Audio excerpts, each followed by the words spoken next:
नमस्कार. हेल्थ गप्पामध्ये आपले स्वागत आहे. आरोग्याशी संबंधित अशाच महत्त्वाच्या माहितीसाठी व्हिडिओला लाईक करा, चॅनलला सबस्क्राईब करा आणि बेल आयकन दाबायला विसरू नका. बरं, आपण अनेकदा पाहतो की काही लोक बसल्या जागी सतत पाय हलवत असतात. आपल्याला वाटतं ही एक साधी सवय आहे, पण थांबा, यामागे एक वैद्यकीय कारण असू शकतं. चला तर मग यामागचं विज्ञान आणि खरंच सत्य काय आहे ते जाणून घेऊया. आपल्या घरात किंवा मित्रपरिवारात कोणीतरी असं नक्कीच असतं, नाही का, जे बसल्या जागी सतत पाय हलवतं. अनेकदा आपण याकडे एक सामान्य सवय म्हणून बघतो किंवा कधीकधी त्याचा आपल्याला त्रासही होतो. पण कधी विचार केलाय का की हे खरंच फक्त एक सवय आहे की शरीराकडून मिळणारा एखादा महत्वाचा संकेत?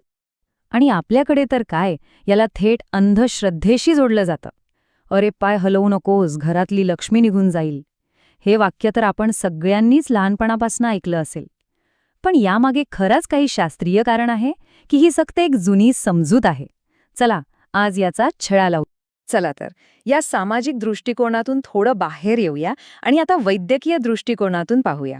ही खरंच फक्त एक सवय आहे की यामागे काहीतरी गंभीर कारण दडलेलं आहे?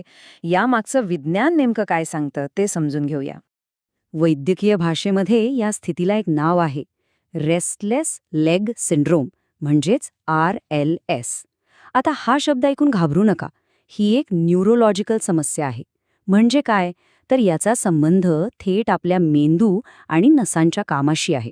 आणि यामुळेच त्या व्यक्तीला पाय हलवण्याची एक तीव्र आणि कंट्रोल न होणारी इच्छा होते. पण अशी इच्छा होतेच का? तर ज्यांना RLSचा त्रास असतो त्यांना शांत बसल्यावर किंवा रात्री झोपताना पायांमध्ये एक विचित्र अस्वस्थता जाणवते.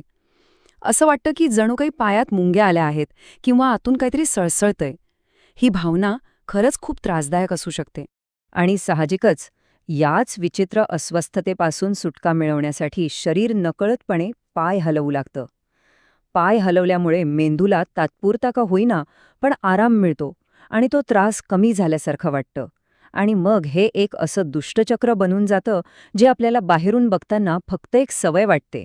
चला तर मग आता याबद्दलचे काही सामान्य गैरसमज दूर करूया, कारण त्यामागे असलेलं वैद्यकीय सत्य काय आहे हे जाणून घेणं खूप महत्त्वाचं आहे.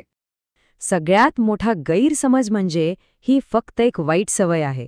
पण सत्य हे आहे की ही सवय नाही, तर मेंदू आणि नसांशी संबंधित एक वैद्यकीय स्थिती आहे. म्हणूनच पुढच्या वेळी कोणी असं करताना दिसलं तर त्यांना टोकण्याऐवजी समजून घेण्याचा प्रयत्न करणं खूप गरजेचं आहे. अजून एक गैरसमज म्हणजे हा त्रास फक्त वयस्कर लोकांनाच होतो. पण हे अजिबात खरं नाहीये. उलट रेस्टलेस लेग सिंड्रोम तरुण-तरुणींमध्ये आणि विशेषतः गर्भवती महिलांमध्ये सुद्धा मोठ्या प्रमाणात आढळून येतो. बरं, मग आता प्रश्न पडतो की हे होतं तरी का?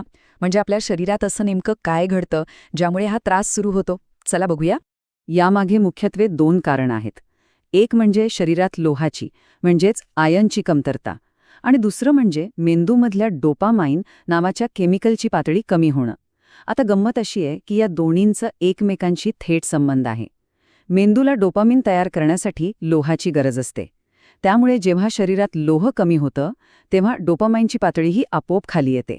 आणि डोपामाइनचं काम आपल्या स्नायूंच्या हालचालींवर नियंत्रण ठेवणं आहे. मग तेच कमी झालं की कंट्रोल सुटतो आणि पाय हलवण्याची तीव्र इच्छा होते. पण घाबरून जाऊ नका.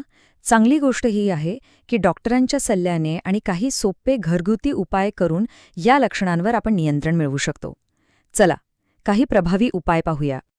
सगळ्यात आधी डॉक्टरांच्या सल्ल्याने रक्तातील लोहाची पातळी म्हणजे फेरिटिन लेव्हल तपासून घ्या, कारण मूळ सापडलं की उपचार सोपे होतात. दुसरं म्हणजे रात्री झोपण्यापूर्वी पायांना कोमट तेलाने मालिश केल्यास रक्ताभिसरण सुधारतं आणि स्नायूंना मस्त आराम मिळतो. तिसरं, आहारात बदल करणं खूप महत्त्वाचं आहे. पालेभाज्या, गूळ, शेंगदाणे, बीट यांसारखे लोहयुक्त पदार्थ खायला सुरुवात करा.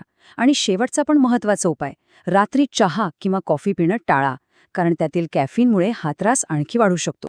म्हणजे थोडक्यात काय, तर पाय हलवण्याकडे एक त्रासदायक सवय म्हणून पाहण्याऐवजी ते आपल्या शरीराकडून आलेलं एक लक्षण असू शकतं हे समजून घेणं महत्त्वाचं आहे.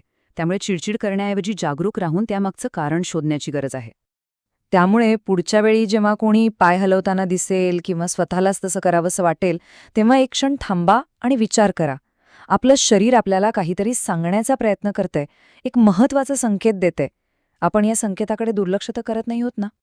आणि जाता जाता एक महत्वाची सूचना, या व्हिडिओमधील माहिती केवळ शैक्षणिक हेतूंसाठी आहे. हा वैद्यकीय सल्ल्याला पर्याय नाही.